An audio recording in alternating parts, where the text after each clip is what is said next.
দেখ বেটা একটা শেষ করলাম, বুঝলি আবির, দুনিয়াতে এসে এনজয় করার জন্য, কাল কি হবে আজকে সেটা ভাবার দরকারই নাই, বুঝছো?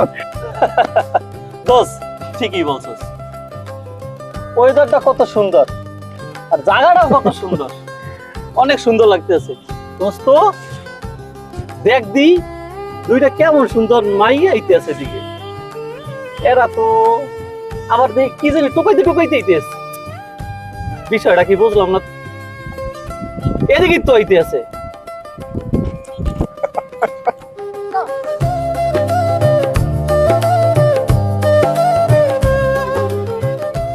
এক্সকিউজ মি ম্যাম, জি আমি কি একটা প্রশ্ন করতে পারি আপনাদের? হ্যাঁ অবশ্যই। আপনারা কি পরিচ্ছন্ন কর্মীর লোক? কেন ভাইয়া? এত সুন্দর পোশাক, এত সুন্দর চেহারা, দেখতে কত সুন্দর লাগে, কি সুন্দর পরিবেশ, আপনারা দেখছি টোকাইতে টোকাইতে ব্যাগের ভিতরে ময়লা ঢুকাইতেছেন। আসলে ভাইয়া ময়লা টোকানো এবং পরিচ্ছন্ন করা এটা কি লজ্জার? না, এটা লজ্জার না, বরং যারা আমরা শিক্ষিত আছি খাবার খেয়ে ময়লা এখানে সেখানে ফেলাই, এটা কি লজ্জার বিষয় না? ঠিক বলছো বর্ষা, আপনারা যে এখানে খাবার খেয়ে নোংরা করতেছেন, এখানে নোংরা করার অধিকার আপনাদের নেই। আর ধর এই ছোটখাটো বিষয় নিয়ে মাথা কামিয়ে লাভ নাই। ওরা পরিশ্রম কর্মী আসছে, অল্প কাজ ওরা করুক। সিটি কর্পোরেশন থেকে আসে, ওরা ওদের কাজ করতে দাও, তোমার কাজ তুমি করো।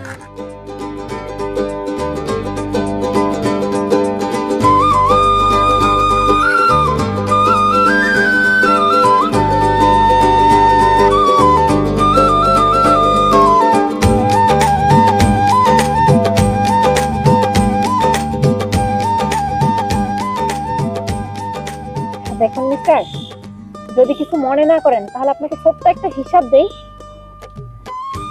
এই যে আমরা এখানে প্রতিনিয়ত কত মানুষ আসে, আপনাদের মতো যদি এক মুঠো করে ময়লা ফেলি তাহলে সবুজ বাগানটা একটা সময় ডাস্টবিনে পরিণত হবে।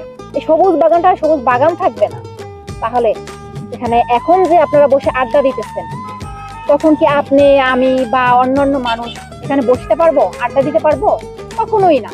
তার থেকে ভালো না এই ময়লাগুলো আমরা সবাই মিলে পরিষ্কার করি বা একটা ডাস্টবিনে ফেলাই, নির্দিষ্ট একটা জায়গায় ফেলাই। আসলে ম্যাডাম, আপনি যেভাবে কথাটা বলছেন আমরা কিন্তু এইভাবে কথাটা ভাবিনি। আমাদের উচিত আমরা যারা পার্কে আসি, চীনাবাদাম খাই, ডাব খাই, ঠান্ডা পানি খাই, এই জিনিসটা আমরা যদি সবাই পরিষ্কার রাখি তাহলে কিন্তু এই নোংরা পরিবেশ এখন তৈরি হয় না। দেখেন ভাইয়া, আমরা তো একটা ঘরে বসবাস করি, তাই না? সেখানে তো আমরা ময়লা ফেলি না।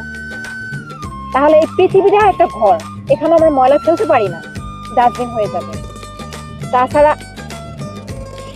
নীলা একটু বসো তো, আমি আসি।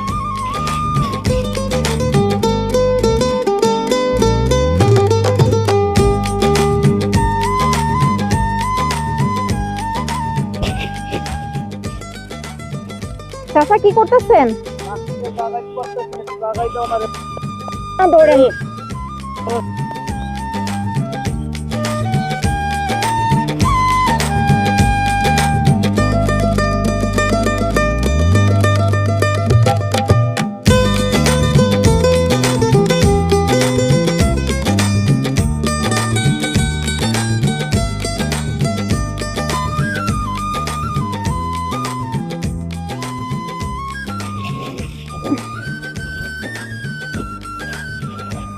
ম্যাডাম আমি দুঃখিত, আপনাদের কাজটা আমি ছোট করে দেখতে দেয়া আমরা নিজেই ছোট হয়ে গেছি।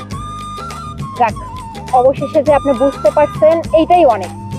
আসলে ভাইয়া, শিক্ষা মানে বড় বড় ডিগ্রি পাওয়া না, শিক্ষা মানে হচ্ছে কাণ্ড জ্ঞান।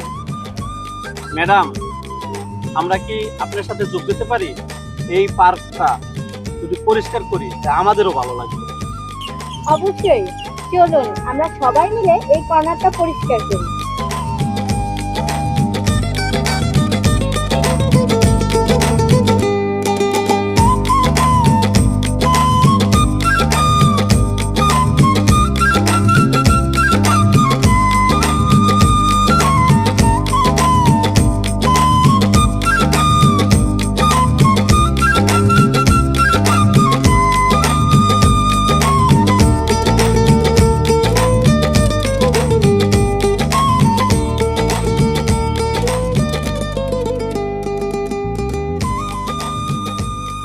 ম্যাডাম, আজ আপনার থেকে যে পরিবেশ শিক্ষাটা নিলাম, আর সৌন্দর্য শুধু মানুষ চেহারা থাকে না ম্যাডাম, মানুষের কাজে কর্মও থাকে। আর সেই সৌন্দর্য ধরে রাখা আমাদের সবার দায়িত্ব। আপনার শহর, আপনারই দেশ। আর এটাকে পরিষ্কার রাখা আমাদের সবার দায়িত্ব। পরিবেশ বাঁচান, সুন্দরভাবে বাঁচুন। বাঁচুন।